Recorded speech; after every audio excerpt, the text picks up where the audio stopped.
আমাদের প্রিয় নবী 3টি কাজে দেরি করতে নিষেধ করেছেন।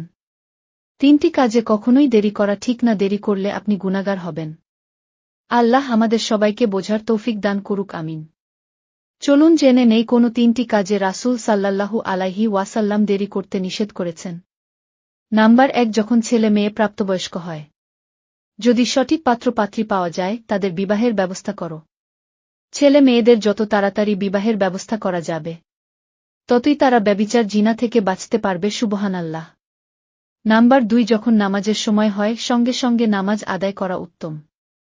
মহানবী সাল্লাল্লাহু আলাইহি ওয়াসাল্লাম বলেন, নামাজের প্রথম রাকাতে আল্লাহর সন্তুষ্টি এবং শেষ রাকাতে আল্লাহর ক্ষমা রয়েছে, আলহামদুলিল্লাহ। নাম্বার 3, জানাজার নামাজে দেরি করবে না।